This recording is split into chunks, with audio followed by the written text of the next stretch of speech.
Well, good afternoon. Welcome.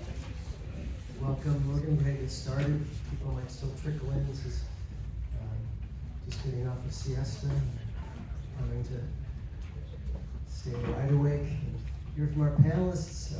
My name is Bob Harder. I'm the Associate Provost and also serve as a Dean of Engineering, and I also have the honor of leading the Center for Peace and Justice, which is it is an honor.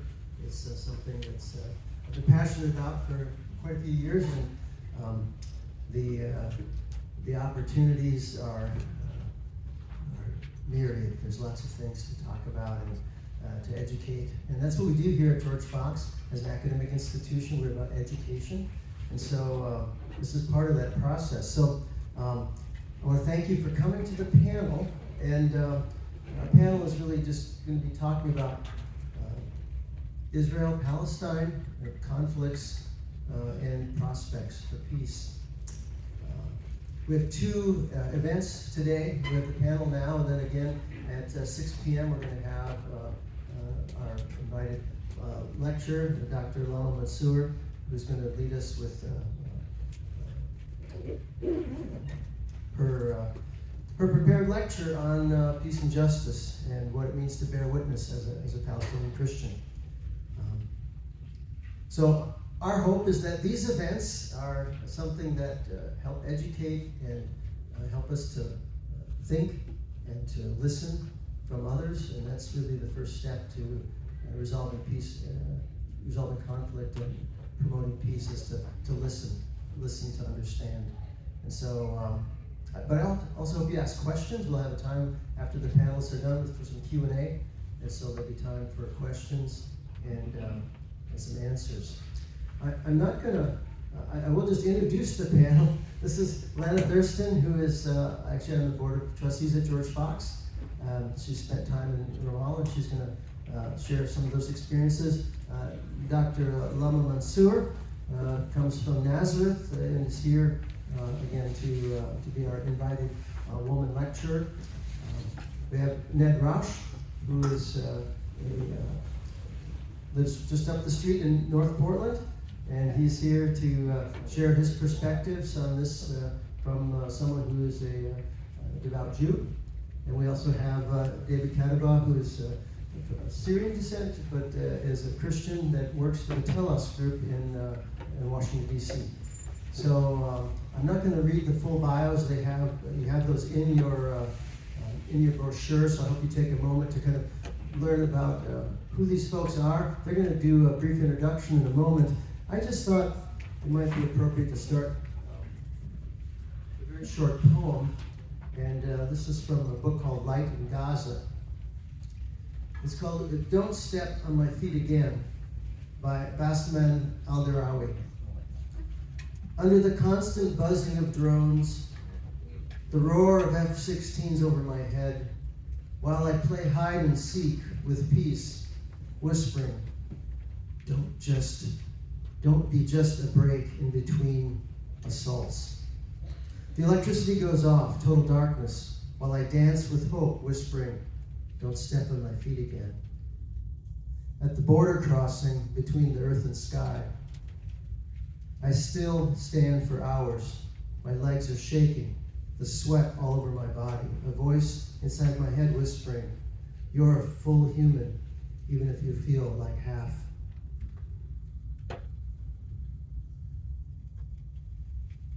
So just to set the context for our time together, the goal really is going to be kind of threefold. We're going to start with historical context, trying to understand. Some of you maybe for the first time are trying to learn what's going on over there. After that, we're going to talk a little bit about why should we care? What are we called to do? And lastly, can we imagine a different future? What does it look like?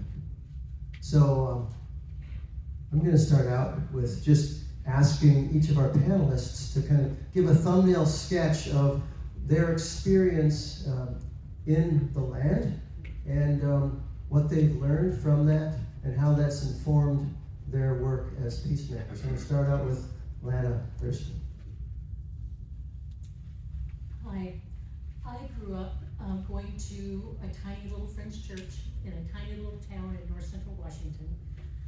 Kind of just understood that our job was to support Israel and really having very little idea about what the occupation was and how it affected people.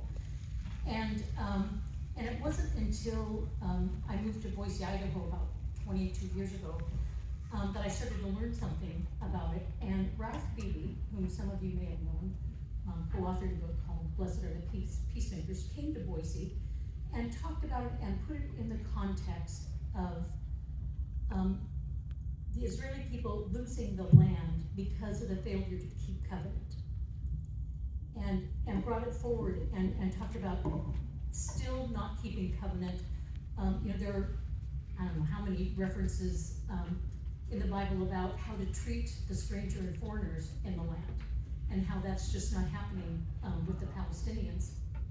So it really piqued my interest and decided, man, I'd really like to go see for myself. And a couple of opportunities didn't pan out for various and sundry reasons.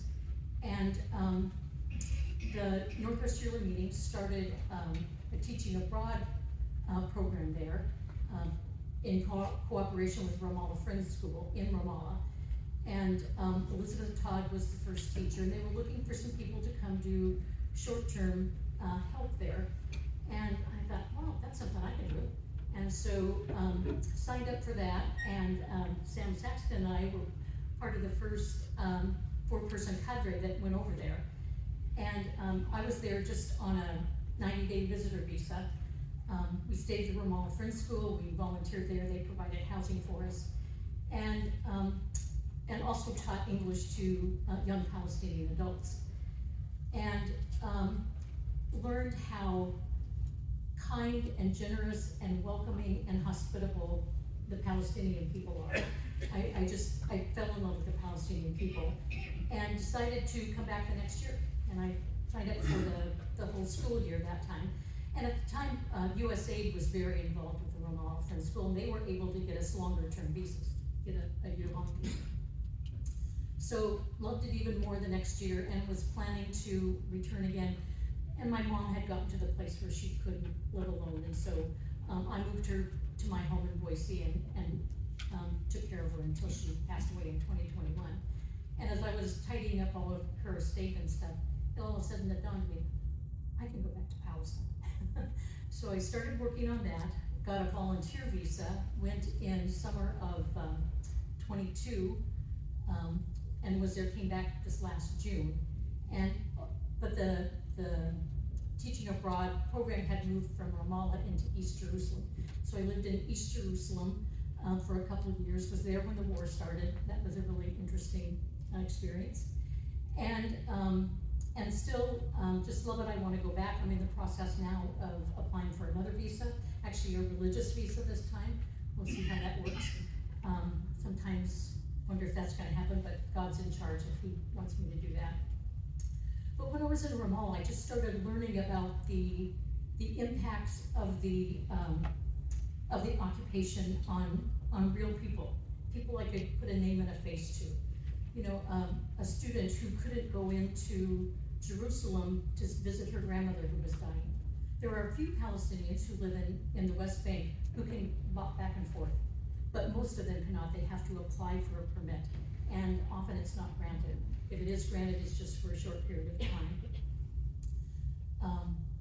Learned about farmers who don't have access to their farmlands because the roads they build to the illegal settlements that are built in the West Bank cut off the little village where the farmers are from their actual land. Maybe there's a gate in there that they'll open for 30 minutes in the morning, 30 minutes in the evening, and if you're not there, you miss your chance to go. While I was there, Ramallah is in Area A, which is supposed to be under the control of the Palestinian Authority, but really the IDF makes incursions there whenever they want to. And one night they came into Ramallah. There was a money changer there that they thought was laundering money. And due process, as we understand it in the United States, just isn't a reality for Palestinians. So they broke down the door to his business, blew up his safe, and of course confiscated what money I guess didn't get exploded. But the explosive that they used to do that set fire to the building and damaged like 10 other businesses in that building. And so of course the fire department came to respond to the fire, and the soldiers used live fire on the fire engine to keep them away. And just learning those kinds of things just boggled my mind about how does America not know more about what's going on? And so that really, I wanted to learn more. I also wanted to share what I know with everybody that will sit and talk with me about it. One of my favorite views of Jerusalem is coming down the Mount of Olives, and there's a little chapel built there where they think was the spot where Jesus stopped and prayed over Jerusalem. And when you're in the chapel, you look out through this window, it has a cross there in front of it. You see a big part of Jerusalem, and you see Al-Aqsa Mosque, the Dome of the Rock. That's my favorite view because it represents to me the three major religions: Christianity, Judaism, Islam. And I think of the hundreds of millions of people represented by those three religions, and every one of them is somebody that God loves. Every one of them is somebody for whom Jesus died. And so I just wanted more of us to understand and to share the love of the love and hope that we have in the Lord with more people, and to try to get people to live together better. Thank you.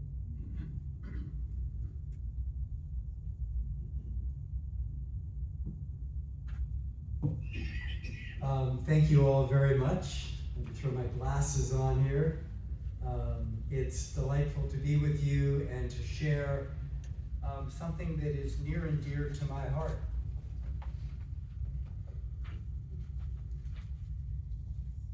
The acclaimed Indian writer Arundhati Roy once said, "The trouble is that once you see it, you can't unsee it.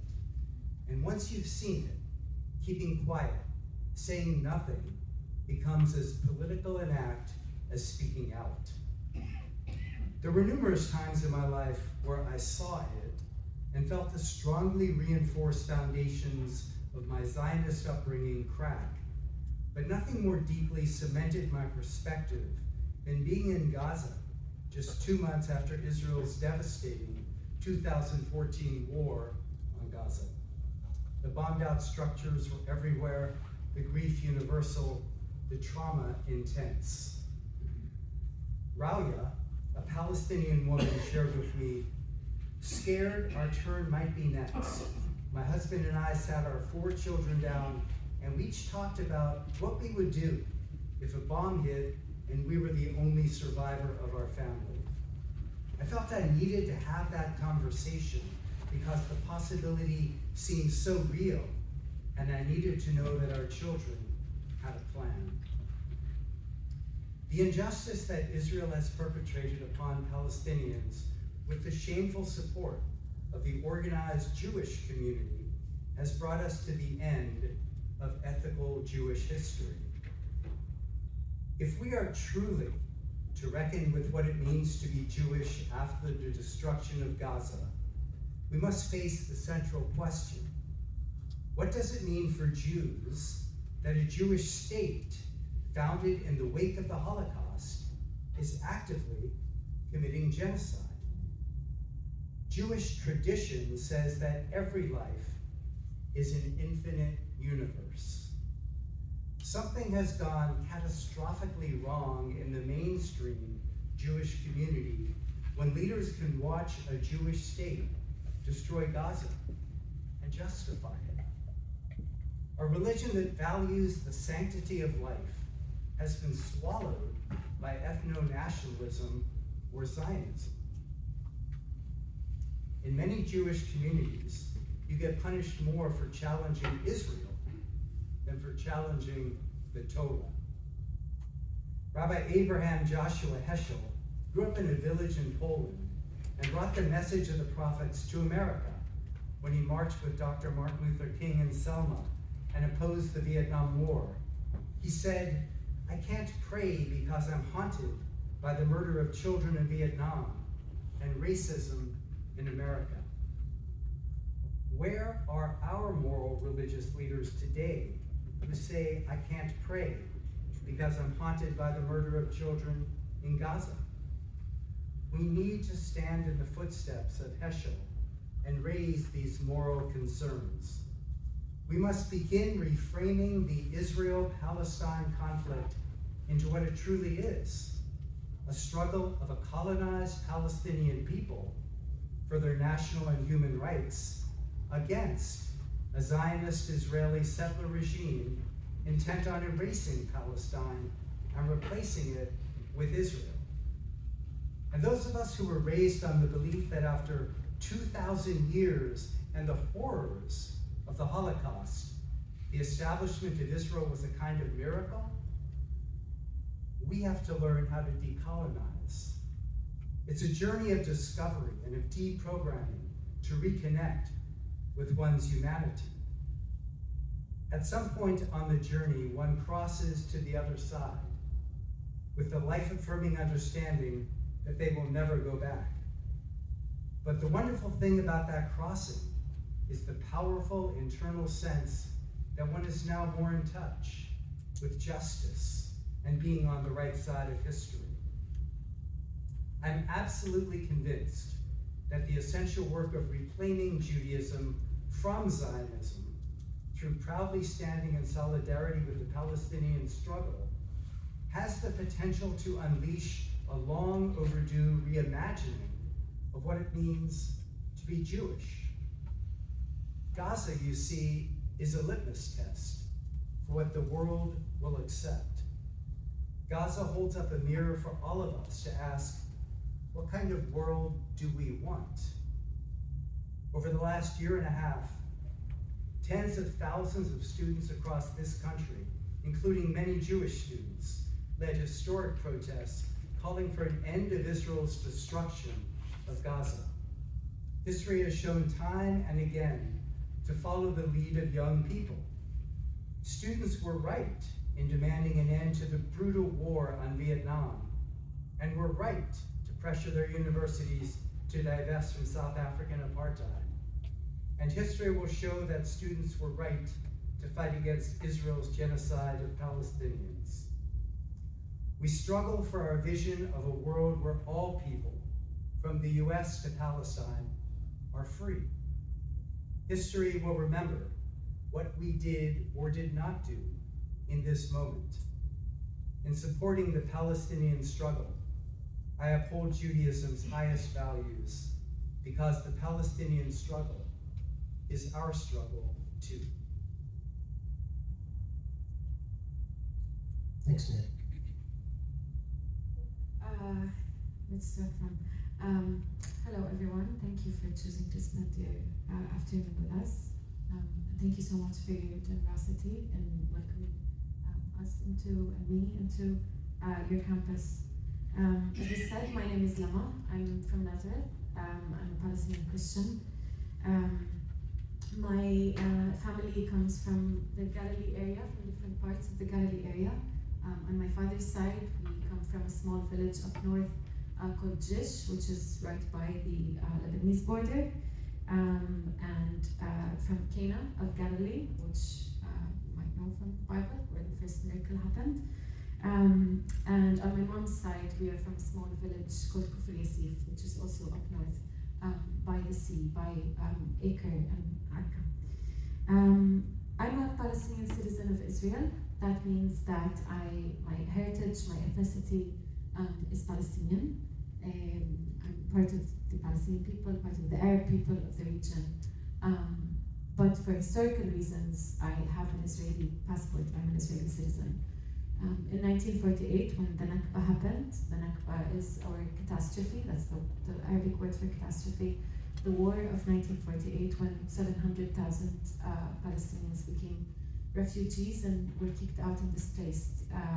My grandparents, various reasons, managed to stay within the borders of what became Israel and received its citizenship. For the first 30 or first 20 years of this, after the establishment of the State of Israel, my grandparents were put under martial law. That meant, like Lana was saying, what's happening now in the West Bank, if they wanted to travel from one point to the other, they needed a permit from the military commander. Lots of them lost their land, lost their livelihoods, and had to re-educate and learn how to live and how to keep up their livelihoods. Now, although we are equal under Israeli law, although I'm on paper an equal Israeli citizen, in practice there are numerous laws that discriminate against us either directly or indirectly. If you look at any socioeconomic metric, we are lower. So if you look at education, health, welfare, housing, infrastructure, we don't have any trains coming to our cities, for example. Our schools get lower budgets. Our streets you can just see it if you come and look at Nazareth, for example, and the nearby settlement of North Galil. You'll see the difference in the streets, in the services that people get, and this results in lower outcomes all across the board. Kind of my personal journey into these conversations, I grew up in quite an informed household, but not a political one. So we grew up knowing in general about the history of the land, but I didn't feel like it was part of my faith necessarily. I grew up very evangelical. It's important to give your life to the Lord and kind of that, and live a good life, and kind of that's it. Be a good neighbor to your neighbor. But then having friends from the West Bank, from different areas of the West Bank, and seeing the injustice that is carried out, and then starting to recognize it in my own context in Nazareth and inside Israel as well, I had to struggle with what does my faith say about these realities, and then leaving and hearing a lot of Christians justify the suffering of my Palestinian friends in the West Bank, my own injustice, as somewhat being biblical, as somewhat being a fulfillment of prophecy, as something that I should just let God do, that I shouldn't be an obstacle in God's plan, was deeply disorientating, deeply destabilizing. And so I went and prayed and read and thought and wrestled with God of, okay, you've made me Palestinian. I was born Palestinian. What do you want me to do? And really that got me into conversations around justice and peacemaking. And what does it mean to have both Israeli Jewish friends and colleagues and be part of the Palestinian people and have Palestinian friends and how do I kind of navigate those realities. I could say so much more about everything that's going on, but I'll keep that maybe to the next question. Is this on? Thanks everyone. My name is David Kavanaugh. I work for an organization that does peacemaking at home and abroad. We specialize in America's relationship to Israel-Palestine. We've been partnering with Bob for a couple years, and it's an honor to be here with you all. And I have the fun task of trying to cover 120 years of history in 5 minutes, so bear with me. But a little bit of background on myself. As Bob mentioned, I was born in the States. I come from a Syrian American family on my dad's side. I grew up in the church, in the Presbyterian church, PCA. So for as long as I can remember, I've been interrogating scripture, really wrestling with truth. At the same time, I grew up in an Arab American household. I am old enough to remember 9/11. I grew up as America was invading the Middle East.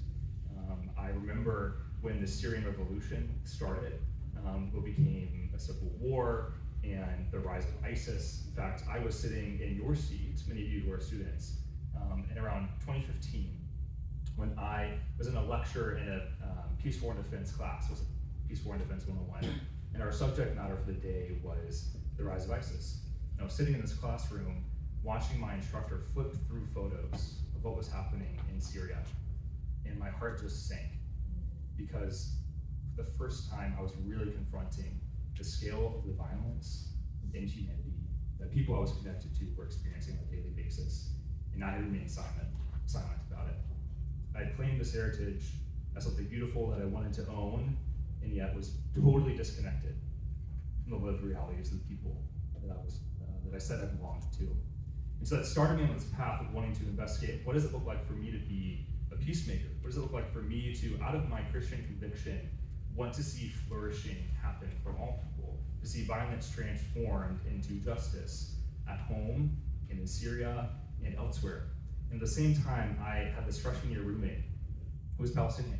And I'd grown up in the church, and as I mentioned, my family was Arab American, but I didn't know any other Arabs growing up. I grew up in North Carolina. The only other Arabs I knew were my cousins. And so this was a whole new experience for me, but becoming his friend was completely transformative, because I had never met a Palestinian, and he was telling me stories from his own family that really disrupted me, that disoriented me.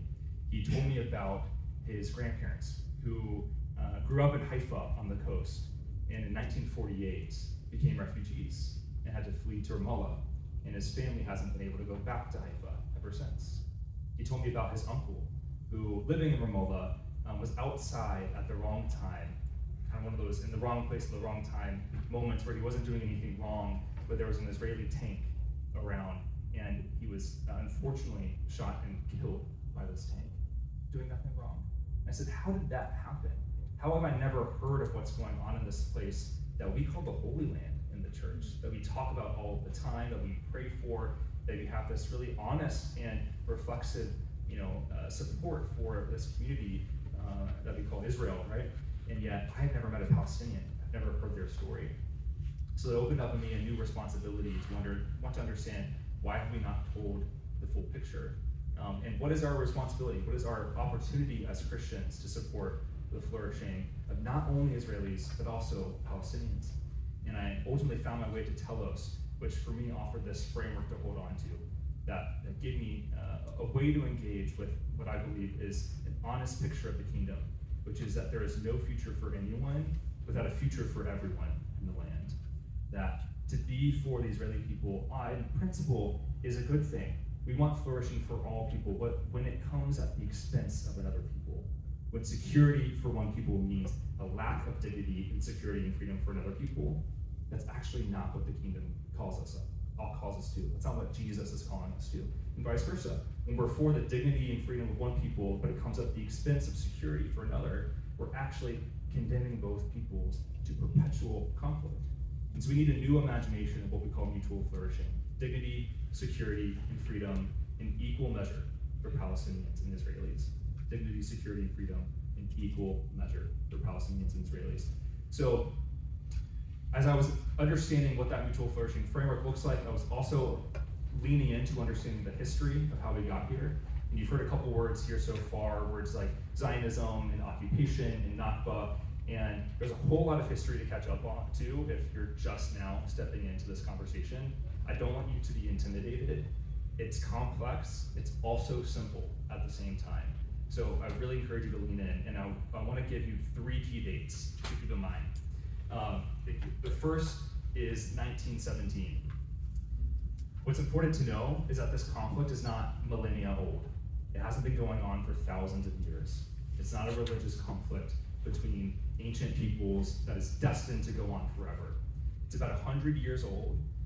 It began out of the nationalist movements of Europe in the 18th and 19th centuries. It's a conflict between 2 nationalisms, this sense of wanting to self-define your people and self-rule. So you have this community that shares culture, that shares a language, and then you also want to say, we get to rule ourselves. That's what nationalism is really about. And that's what Zionism is for the Jewish people. Born in Europe in the late 19th century and moving on into the 20th century. Now, around that time, also in World War I, the British Empire gained control of this land. It became what was known as the Mandate of Palestine. After World War I, the Ottoman Empire broke up, Britain got control. They promised the Jewish people at the time this land for a future state, for a Jewish state. This was the fulfillment of Zionism. What's important to note here, as I said, this is about 100 years old. Also, the international community has been apart from the very beginning. Britain and the British Empire promised this land to the Jewish people, right? And about 40 years later, we see them pull out of the land, and the same day that that mandate ended is when Israel declared its independence. So I think it's really easy for us to say, this is a conflict halfway across the world, we're not involved, why should we care? What I want to say to you is that we, as the international community, have been a part of it from the very beginning. So we need to own that implication.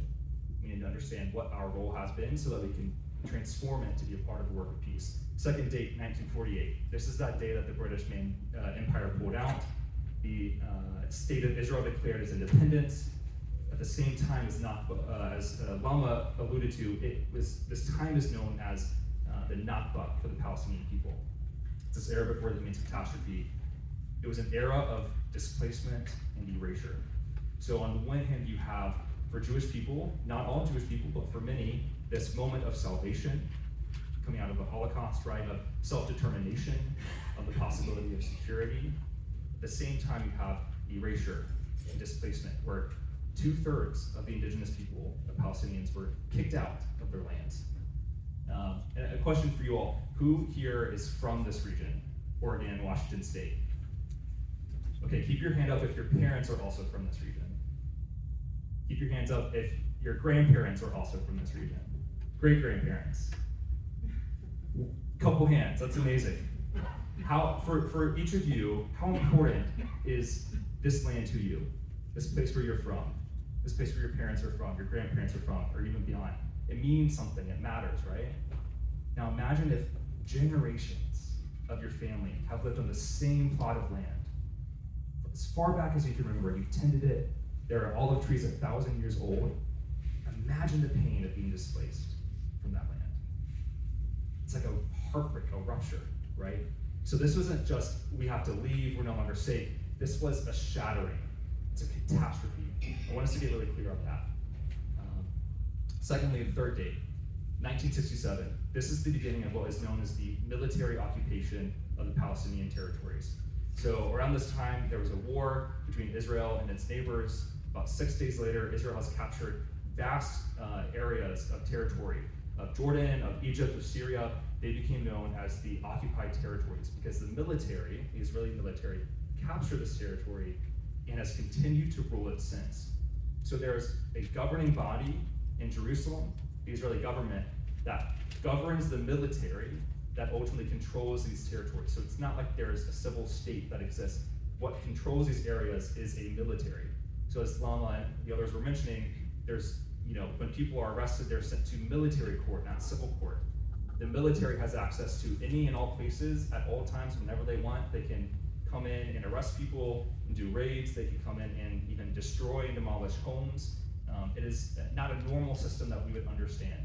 And that system has existed for about 58 years, the military occupation of the West Bank, East Jerusalem, the Gaza Strip, and the Golan Heights. So when we're talking about the occupation, that's what we mean. And it's a system of hierarchy and an imbalance of power.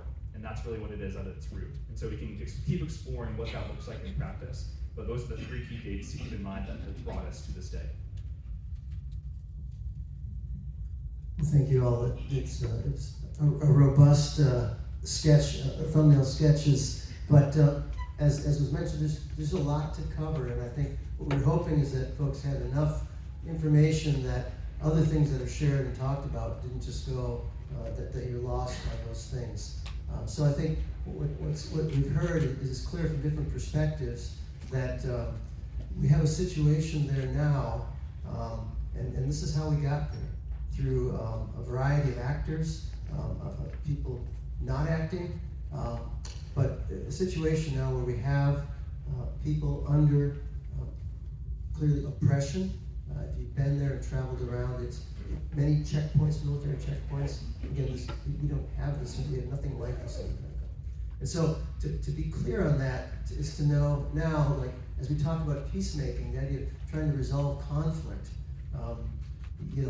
what are we to do? What are some things that we might be able to do? And I think one of the things we want to make clear is that there's a decoupling between Judaism and Zionism. And I think Ned did a pretty good job of that. Ned was raised in a Zionistic home.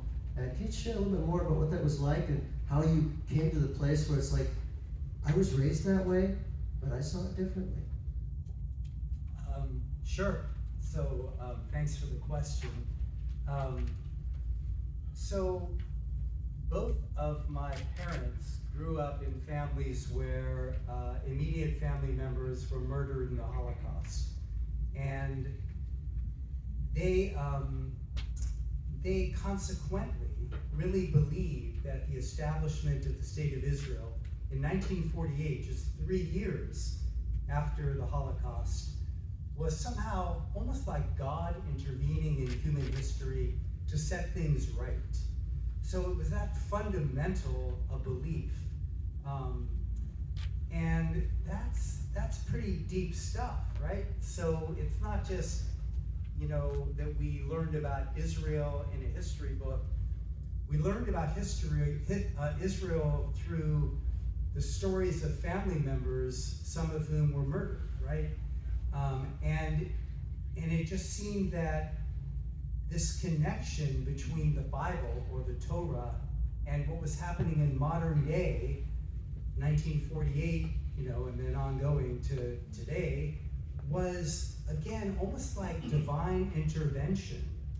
And so Israel became different in our minds, from every other country. Every other country ought to abide by laws. But if Israel took over areas that used to be Palestinian, well, there was some kind of divine right to do that, we felt. And what happened to the Palestinians just really wasn't anything that we paid any attention to. And as I became more and more involved politically, I started to feel a contradiction, right? How can I stand for justice for virtually every people on the planet, but when it came to Palestinians, well, that was different. And I reached a point where I really couldn't tolerate that. I couldn't sleep with that. And so I went on quite a quest to discover, my place in this journey. And I realized that my place was getting back to the very roots. When Moses received the 10 Commandments, it was thou shalt not kill. And that means Palestinians too. Thou shalt not steal. That means Palestinian land. Thou shalt not covet. Again, Palestinian territory. And the more I got back to my own roots, the more I realized that there was no contradiction. That the problem was not Judaism. The problem for me and now for growing numbers of Jews, is a political ideology called Zionism. And Zionism says, this land, from the river to the sea, all of it, all of Palestine, was given to us, the Jews, by God. And whatever we need to do to claim that right, that divine right, we're going to do. Now, to me, that is just an abhorrent concept, because God values, as far as I read the Torah, all life and all peoples, and the sacredness of every single life. So for me, I became, I felt a compulsion, I felt compelled to stand for justice, not to stand for a political ideology, to stand for truth and Torah as opposed to a political leaning, right? And so, to make a long story short and to wrap this up here, what I finally realized was that my role as a Jewish person is to support truth and to support, therefore, the Palestinian struggle for justice. And in doing so, in doing that, I find my own place and I find my own humanity, and I find myself having the opportunity to live out the true teachings of the Torah or the Bible. Thanks, Ned. There's a couple of points we wanted to make clear. There's another one coming up in a moment, but I'd like maybe Lana to talk just a little bit about some of the things that she experienced in Ramallah and East Jerusalem, and not necessarily the details of the story as much as what was the meta-narrative, what was the thing you learned that you most wanted to share with others, and maybe did you do that, and how'd that go?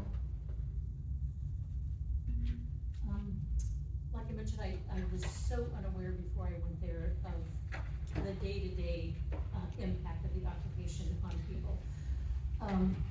There are, I don't know how many thousands of people that travel from Ramallah and nearby places into Jerusalem every day to work, which means they have to go through Palandia checkpoint, which is a pretty dehumanizing experience. You go through these big chutes that they remind me of cattle chutes. We herd them down, and they have to do that. It can take, on a busy day, a couple hours to get through that. When we would go back and forth on the bus, we'd show our papers, we wouldn't have to get off the bus. Everybody else, the Palestinians, had to get off the bus and wander through this. I totally skipped my mind. But When you got back, I mean, other than sharing right now, did you find that there was some lesson that you shared with someone that you're close to that kind of made a difference, and you feel like giving voice to that situation that you saw? Was that something that it resonated with folks? How did people respond when you shared that? Yeah, anybody who will sit down and talk with me, I'm happy to talk about it. But I also found out that I either am not very good at it, or it just takes personal experience, because I talked with my younger brother quite a bit about it. And then he actually came to visit me when I was living in East Jerusalem. And he and the friend that came left with such a different understanding, even though all the things I told them and tried to get them to understand, but being there for themselves really made a difference. And so that's one of the things I try to get people to, when I talk, I show pictures of my students and tell a little bit about their lives. One of my students in Ramallah, Nadia, had a sister-in-law that lived in Gaza, and she now is out in Egypt. But between the sister-in-law's name was Rana. Between Rana and her husband, they lost 28 members of their family in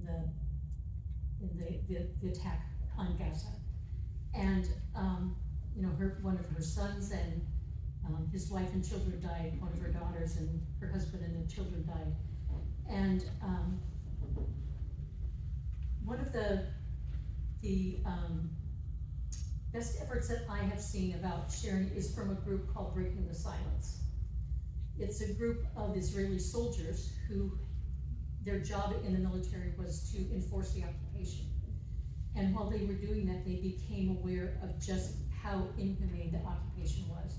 So they formed this organization to share what they had learned. They take people on tours, particularly to Hebron. Hebron's a mess, kind of a hot spot.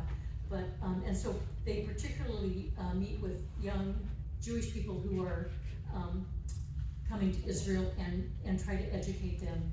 And when we talked about how to end injustice without repeating it, that's one of the best efforts I've seen. Is they just put a face to it and help people understand the reality of the occupation. Thanks. I think that's, again, part of what we can do is we can share the voice we have for the voiceless, the many that, unless you go there, and that's the beauty of immersive education, juniors abroad trips and other things that students get to do. You get to go and be with people in another part of the world, and that's usually half the battle, is to meet them and then to choose to listen, to try and understand their situation. So thank you for that. There's another thing I think we'd like to help decouple. So the decoupling of Zionism and Judaism, to see that they're different, fundamentally different. And so just not to be confused as you hear different reports and different versions of definitions given by the government.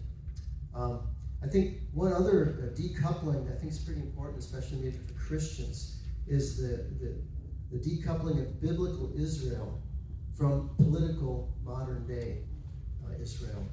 This again, it's not Judaism from Zionism, but political Israel as we see it today, and how we ought or not ought stand with said political party regime, and biblical Israel, the thing that we've all learned about, many of us in Scripture. So, Lama, could you maybe help us decouple that?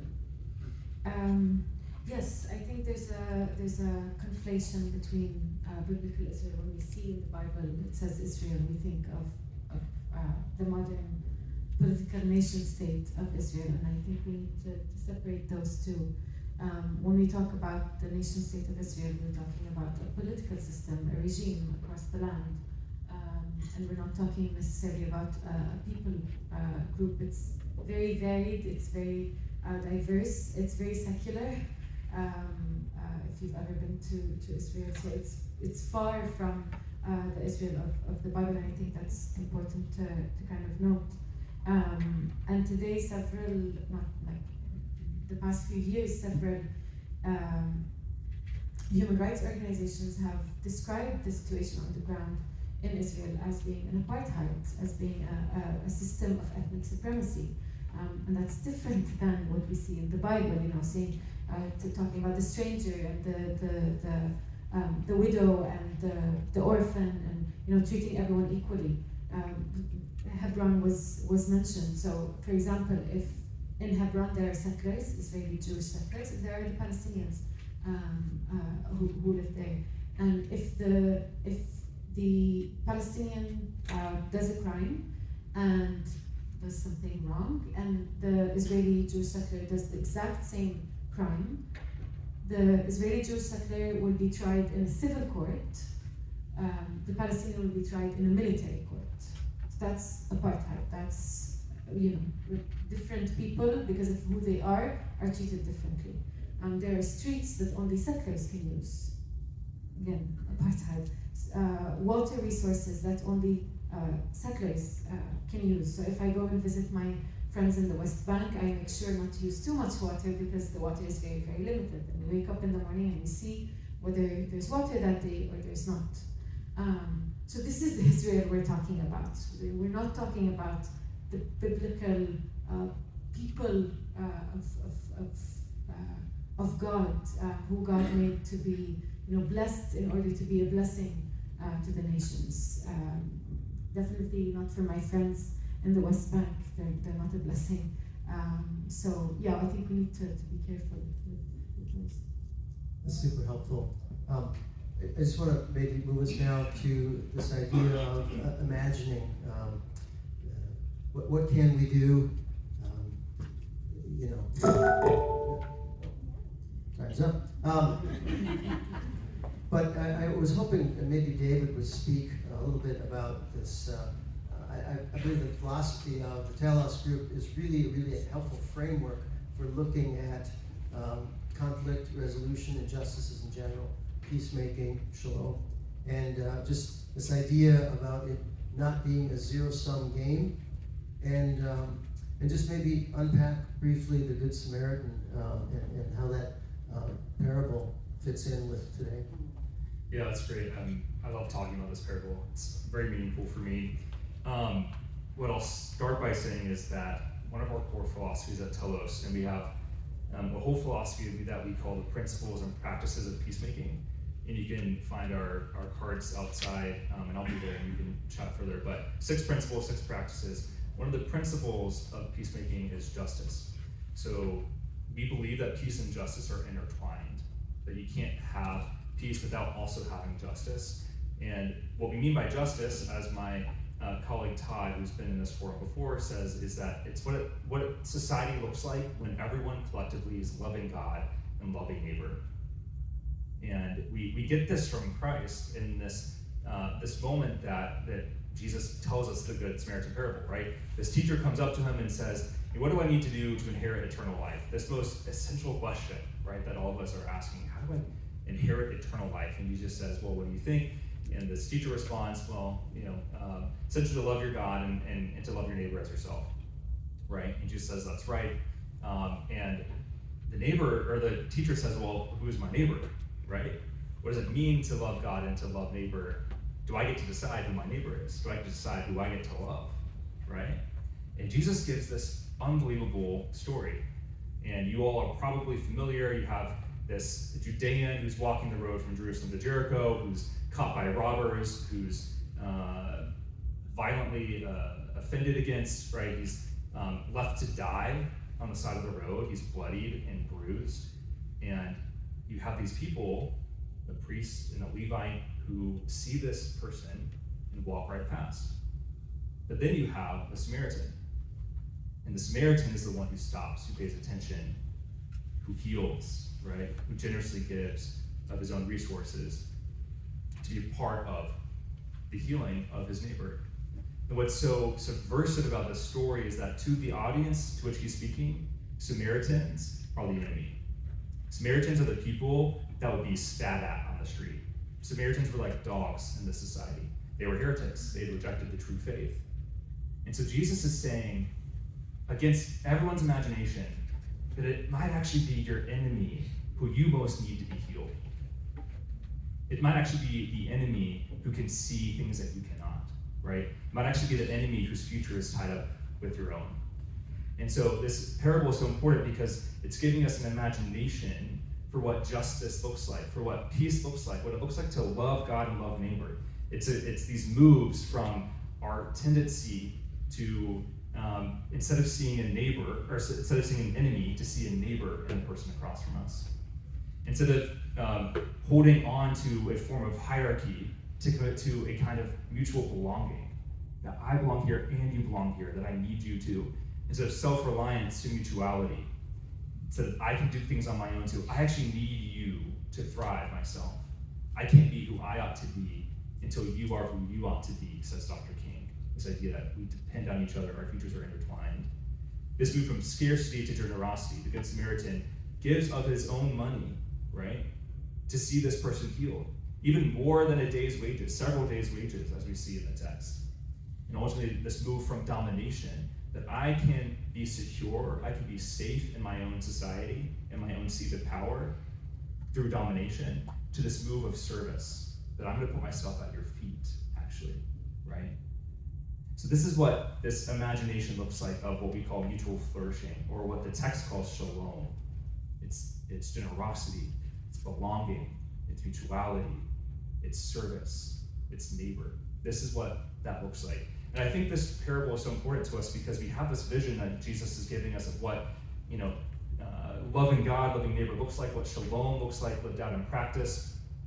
But it's also important in this context because it's happening in a place, the very place that we're talking about here. I've been on, the Mount of Olives looking from Jerusalem to Jericho, right? I've seen this land. And many Christians see this land every year. In fact, in 2019, before COVID, about 500,000 American Protestant Christians went to this land every year on pilgrimage. That's a massive number for a place that's about the size of New Jersey. There are only about 9 million people who live there. 500,000 visiting every year, Protestant Christians, right? But what I think has happened is that we've been like that priest and that Levite. We've walked right past the bloodied and the bruised on the side of the road. We've said, your flourishing is not tied up in my own. I don't need to see you healed to go on with my day, right? So we need to interrogate, who are we in this story? But I think we need to go further than asking, are we the priest and the Levite? I think we need to ask, are we the robbers in the first place? Because for about 80 years, the US, informed by Christian communities, Christian culture, and Christian theology, has invested in the status quo that has brought us here. In fact, Israel has become the largest recipient of US foreign aid of any country in the world by about 2 times as much as the next recipient. So about $300 billion the US has given to Israel in aid since 1948. The next largest is Egypt, about 150 million. So we've given massive amounts of money.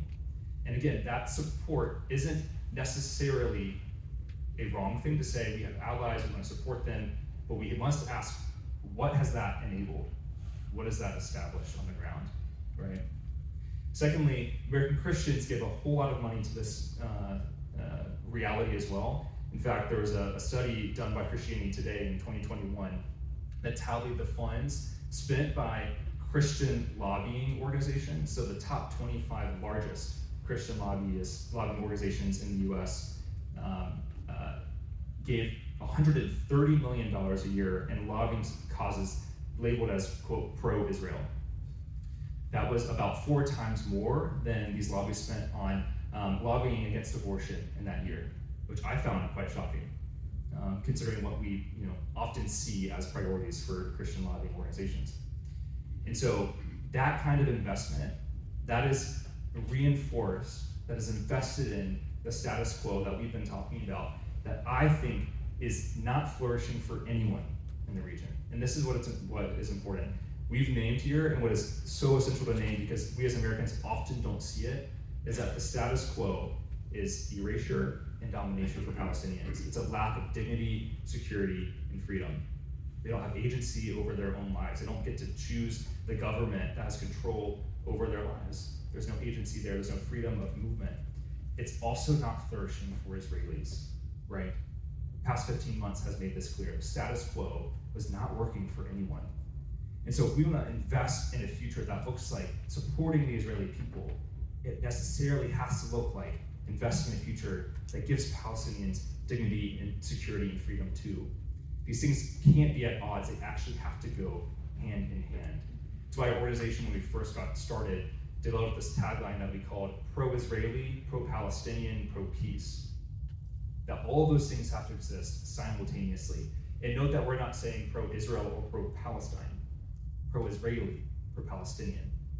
We're here for the flourishing of the peoples. We can talk about what the future state looks like and different solutions, all those things, but ultimately what needs to happen is a future where dignity and security and freedom for Palestinians and Israelis is possible in equal measure, not an imbalance, not a hierarchy. That's this imagination that we need. Well If I said. could just add a quick footnote, really quick.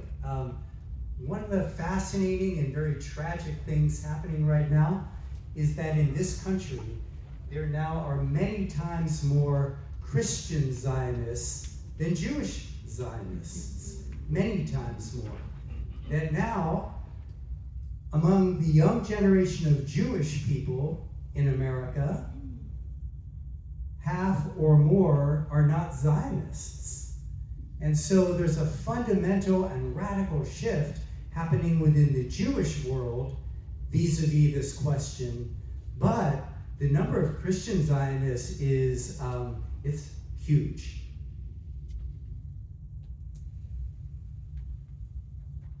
Thanks. And I think when David summed up this idea of a scarcity mindset, this is something all too familiar with how we think about the world, about our own place in the world. That if I'm going to win, someone needs to lose.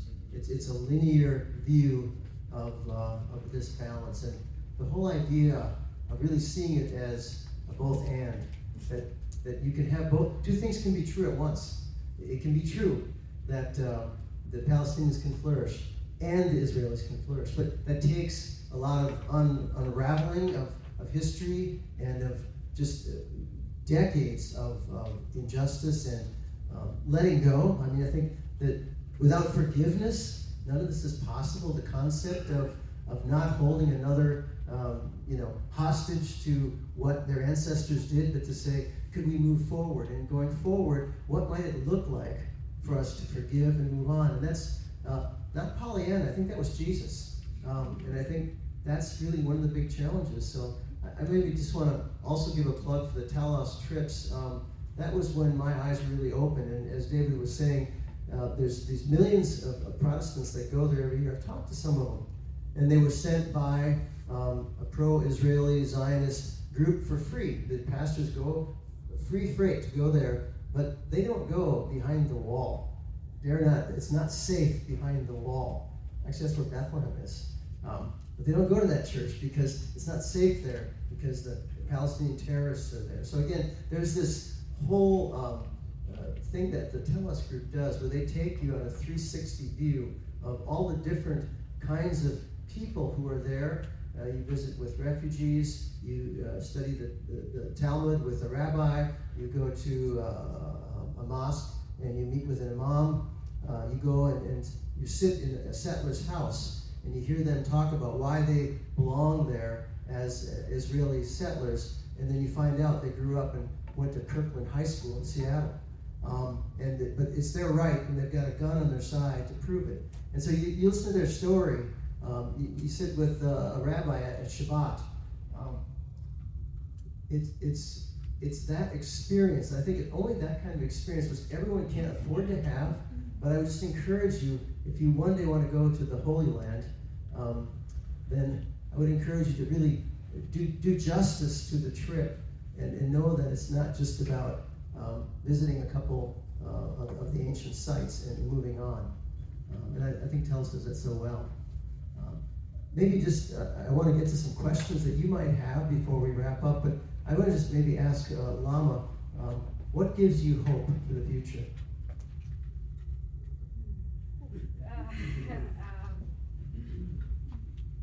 There are two ways I can go about this question. Sometimes if I'm feeling snarky, I say, I don't want to give anyone hope. I'm in America, you give me hope. Lots of times it feels like what happens here has more impact, and Americans have more impact on what happens back home than we do. So that's on the bad days. Today is not that day. I think what gives me hope is, in many ways, the past 16 months have been so incredibly difficult and so incredibly turbulent, and we've lost so much. But seeing the amount of people who still went through that, my own friends, and who still believe that we can share the land, and that an enemy can turn into a neighbor, an equal neighbor, has been very, very hopeful.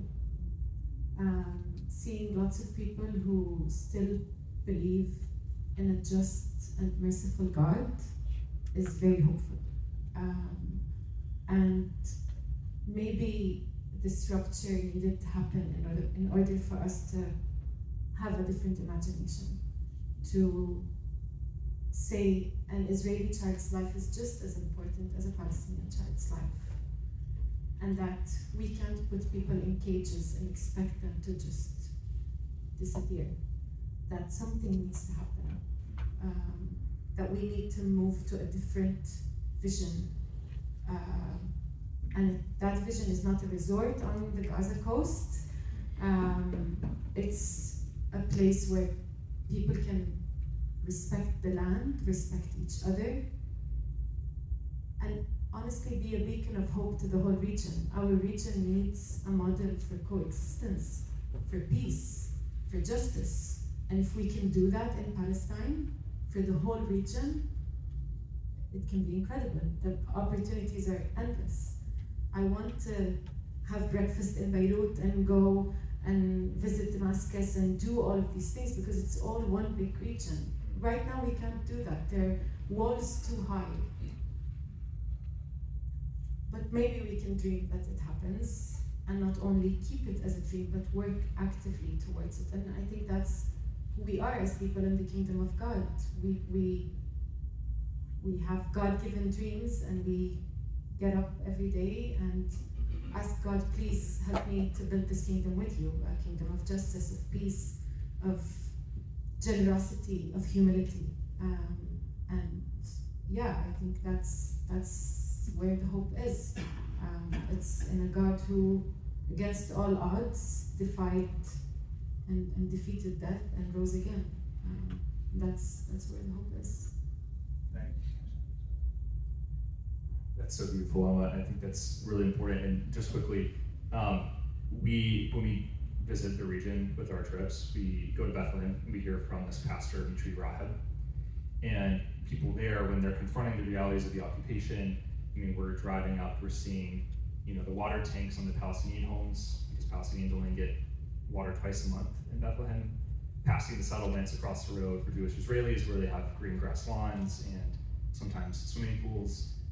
They're confronted with this and they ask Mitri, how do you have hope in this context? And I love his answer because I think you were getting at this on, but he says, hope is what you do. It's not just a feeling, it's action. It's what you do. And when we think about peacemaking, I often think about two sets of choices that we have. One is this choice between optimism and pessimism. And this is a choice of what we think about what's going to happen, what we feel about the future. And I'm really inspired by what you shared, Lama, because I often find myself on the pessimism side of that scale. It's frankly sometimes where my analysis is, where the facts are, and that's okay. I'm actually less concerned about where you land on that scale. I'm more concerned about this choice between hope and despair, which is how you choose to respond to those realities, how you choose to react to what you feel is going to happen. Because despair is saying, I think things are going to get worse and there's nothing I can do about it. But hope is saying, I don't know where things are going to go in the future, but I'm going to get up every single day and own my part in building this new kingdom and bringing this world closer to justice and to peace. It's what I do every day to make the world that I'm dreaming of alongside God.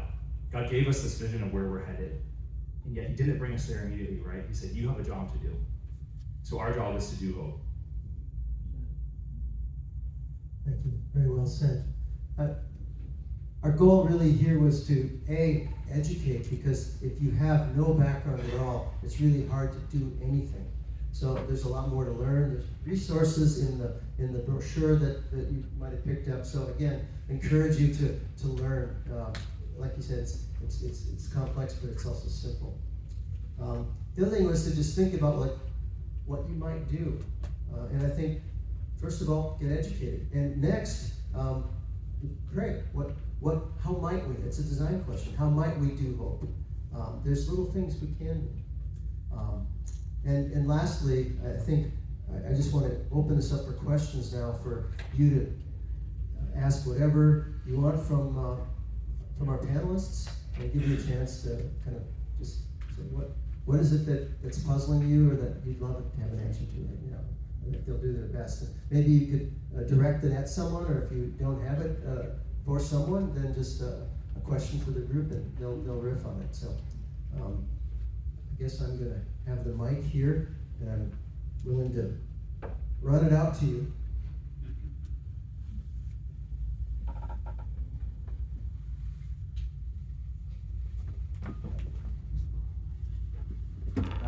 Let's see here. Thank you all so much for being here. It's a great honor to have each of you.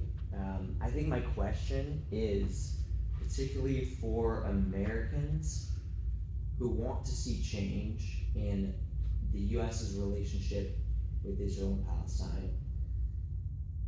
What can we do to push for change that we believe needs to happen what can we do to see those changes faster, to see the changes get done? Like, how can we change more minds? What's the strategy? What can we do here to share what, things that you guys have said and see change in a way that's not decades down the road, if that makes sense? Appreciate it.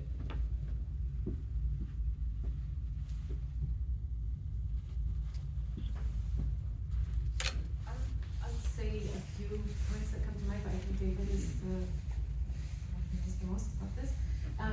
I think from a Christian perspective, and being in the land, the amount of evangelical money that goes to building the settlements is insane. The amount of political support from evangelical Christians is just insane. And I think so, doing everything we can to cut off that, like, those organizations are some of the biggest organizations in the world. The amount of money that they pump in, not to reconciliation initiatives, not to justice, peace initiatives, no, to building illegal settlements. Just this morning I was reading 3,000 pastors, American pastors, are presenting Trump with a letter encouraging him to annex the West Bank. That's something that we as Christians can stop. You as American Christians can say, no, there's a Christianity that's different than this vision. And so I think a Christian voice is very, very important in these situations, especially, like, I can speak, a lot of my Muslim friends, like, hear these news and ask me, like, what's this about? Are you that type of Christian? And I have to explain and do all of these, tell the stories and things like that. It hurts our witness. So I think on a very practical level,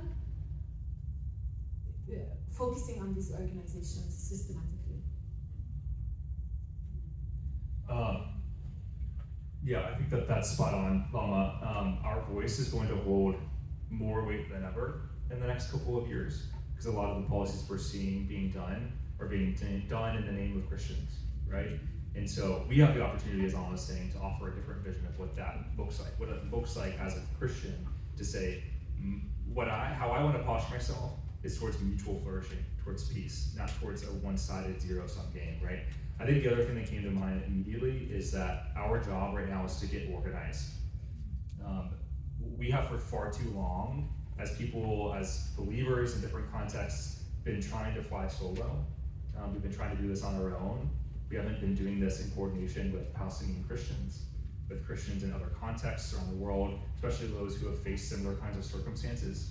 Our job is to build the relational network, the connectivity, the connective tissue that allows us to get organized and speak with a unified voice. Our voice will be amplified so much more if we learn how to do that. And so finding ways to build relationships, opportunities to come together with other people who share similar understanding, who've been exposed, and to determine what is our work to do, where is our sphere of influence and control that we can engage, and then to do that by connecting with other people in different places and say, how can we build this unified movement? So getting organized is really important. I would just quickly add, it's really imperative that we stay in touch with, get in touch with, be in touch with all the time our Congress people and senators, because the other side is. They're organized, they are in the halls of Congress day in and day out, and we tend to think that that's dirty and a waste of time, and we have all kinds of excuses. But if we are passionate about this issue, we need to be there too, because I can't tell you how often I've heard from our congressperson, thank you for coming in. The other side's here 6, 7, 8, 10 times as often as your side is. I need to hear more from you people. Since the war started, we've seen demonstrations in favor of Palestine on a number of universities. But I think uniformly, those have all been framed as anti-Semitic. And I think it's important to decouple support from Palestine from anti-Semitism. And so that, just to make, those are very different things.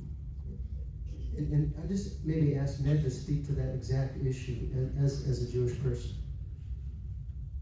Yeah, I think that is one of the last remaining arguments the Zionists or the proponents of Israel have. To say, if you criticize us, you criticize Israel or the Zionist movement, then you're anti-Semitic, because Israel and Zionism and God and religion and Judaism, it's all one and the same. Well, the reality is it's not. A religion is very different from a political movement. Zionism is a political movement. Like slavery in this country was part of a political movement. White people that thought that black people were inferior, and that it was good to bring people from Africa to here to work and be treated like animals so that white people could benefit, right? That had nothing to do with a religion. It had to do with desires for wealth and power and really horrific stuff. So again, it's imperative that we separate out Judaism on the one hand, a religion, a spiritual faith, a belief system with values, with connection to God and justice, from, on the other hand, Zionism, which is a political movement that says the state of Israel, regardless of what it does, is okay because Israel and Zionism are really important and they're supported by God. Well, in fact, they're not. Again, one's a faith, one's a political movement. There's a distinct wall between them, and to stand for justice is not to stand against the Jewish people. Again, like I said before, it's the most Jewish thing I know to do. It's part of what we're compelled to do, stand for justice. Thanks, Ned. Another question?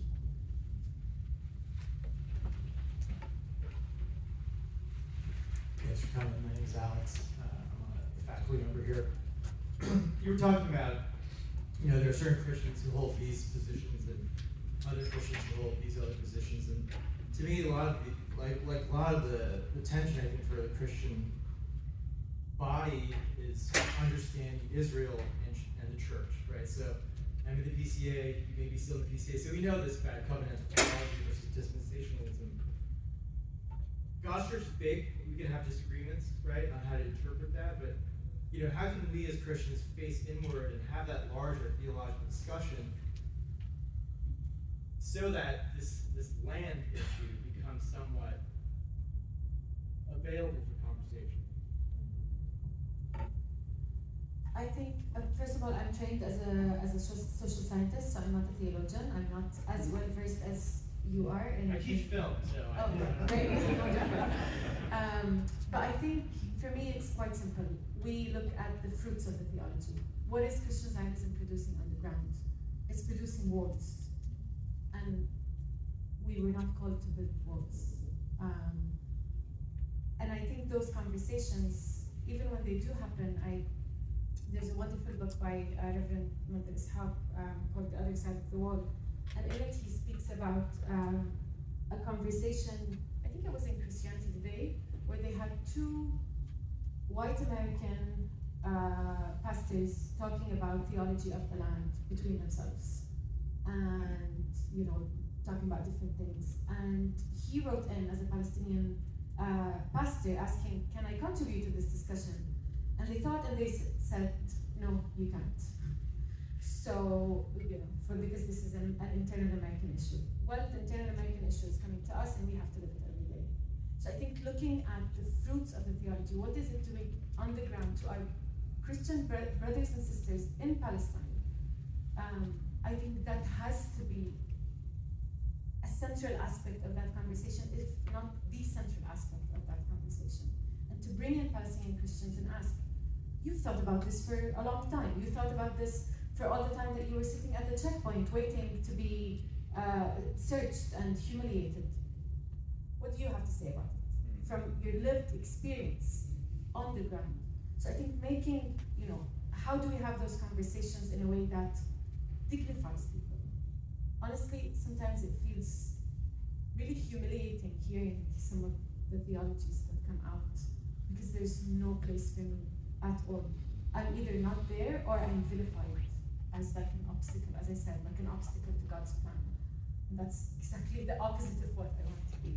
So I think trying to have those conversations in a way that, respects, I think people can come to different conclusions about theology from a good faith perspective. I don't think that anyone wakes up in the morning and says, I want to dehumanize my brother and sister in Christ, but also be brave in calling things out and in humility and in truth. Try to see what our theologies outside the classrooms and outside of seminaries are doing on the ground. Hope that.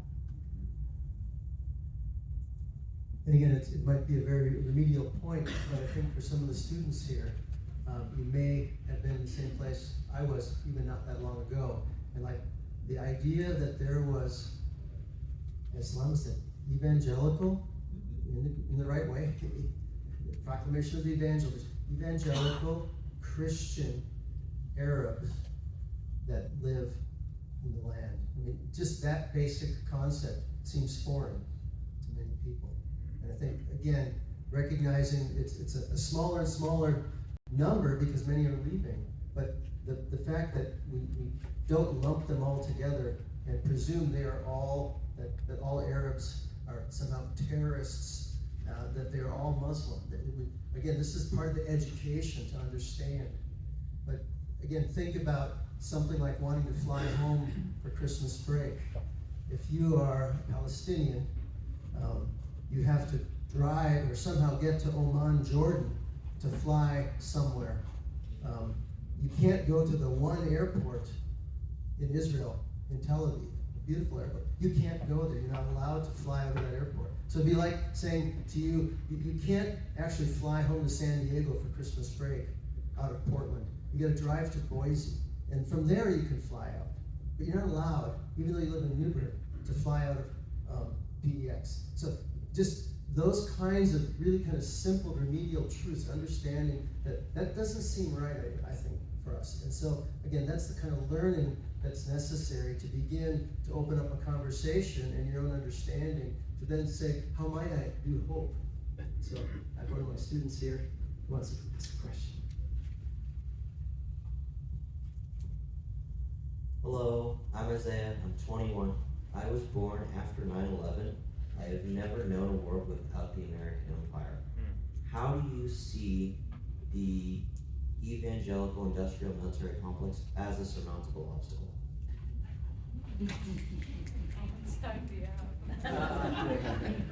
Good question. He has good questions in thermodynamics as well. Yeah. The evangelical military industrial complex. Yep. I'm gonna take that from you, thank you.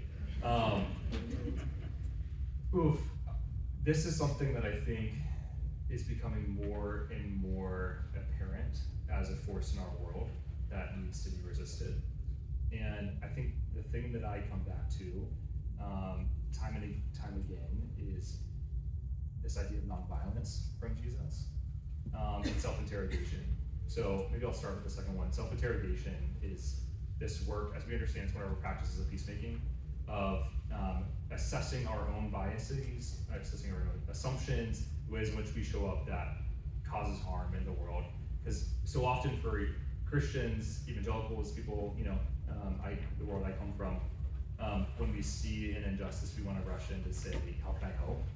But we need to ask the earlier question, which is, how am I already involved? And that to me is what repentance is. How am I already engaging?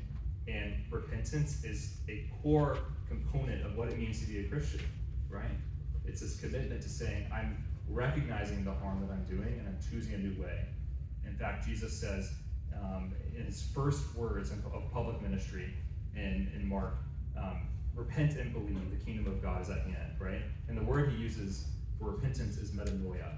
It's this Greek word that means a transformation of the mind. And so we need not just to choose a new way, we need a new way of thinking. In some ways, it's baptism, right? So do I believe that baptism is possible for the church? I do. I've seen it happen for myself. I've seen it happen for people around me. In fact, my own parents. I brought them to Israel-Palestine with me in 2020, and before I left, my dad, who is a Syrian American who's born in the States, but he comes from the Middle East as far as his ethnic heritage. He had no idea what was going on, and he told me, "I don't understand why you care so much about this. Palestinians don't exist." And he visited the land.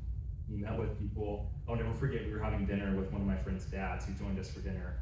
And my dad has this mustache, this guy had this mustache, they looked like they could be brothers, truly, and it was like the first Palestinian he met, and all of a sudden, something was being broken down as far as his assumptions and his preconceptions. And that encounter transformed him. And I've seen that hundreds of times when we've taken people to the region. So I think it's the self-interrogation of asking, how am I already involved in getting proximate to people? I know we're already on time, so I may hold the nonviolence portion, but I'd love to talk with you about it afterwards. Thanks. Maybe just time for one more question. Yeah.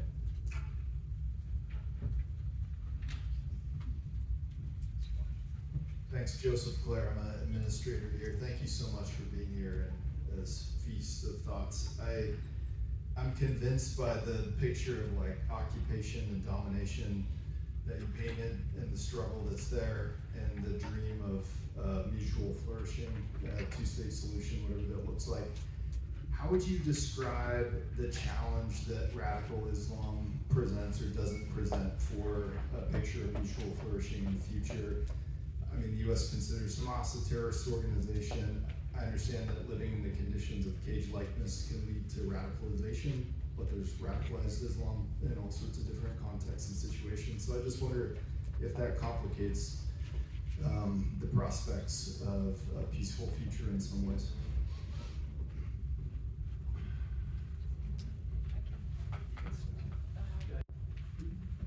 I think religious extremism is a challenge. I think kind of on different sides, right? I'll take the three religions in the land. I think extremist Christian Zionists are a threat to the idea of mutual flourishing and peace. I think radical political Islam is a threat to mutual flourishing and peace. And I think Jewish extremists, like messianic kind of ideas of expansionist, and I mean, the minister of I don't know what he's the minister of, the finance minister now, Bezalel Smotrich. When he speaks, sometimes he has a map that also includes Jordan for some reason, some religious reason as well. So that is also a threat to mutual flourishing and peace. But I think there's a lot of, I think that we've singled out Islam as being the sole, the central threat is a product of decades of Orientalism, of looking at the East as this barbaric, and I'm not, this is a general, the generalization of American Western thinking, of looking at the East as inherently violent, inherently barbaric, primitive, all of these words that are thrown around, and then kind of Islam and the post 9/11 kind of thinking. So I think lots of times people single out Islam as being the sole, but it's important to look at all ideological extremists in the region and trying to take all of that into account. If I could just add real quickly, I think that when there is injustice, it is a recipe for extremism, because people are looking for ways to get what they are being denied by systems. If we want to see a more peaceful world, then we need to fight for justice. And when justice prevails, extremism just doesn't have fertile ground in which to grow. Yeah, and maybe adding on to that point, I mean, in Gaza, this is before the war, this is before October 7th. You had over 50% of youth unemployment. The only frameworks that were around were Islamic frameworks for these people to go. If you don't give people a horizon, if you don't give people hope, as Ned was saying, radicalism just flourishes. And so to deal with the root causes of the issue is really, really crucial. Thanks for some great questions. Our four panelists are going to be around a bit now between now and 6 o'clock. At 6 p.m., welcome you back to hear Lama address what it means to bear witness as a Christian Palestinian. So I hope you'll come back for that. There'll be some food out in the lobby now. There's several tables set up from different NGOs, folks that are trying to promote peace and justice in the world through different means. So I encourage you to visit some of those booths and come back here at 6 p.m. for Lama's address. I'm going to write the chapel code for those students that want it on the board, so you have it. So again, thanks so much for coming. Thank our panelists.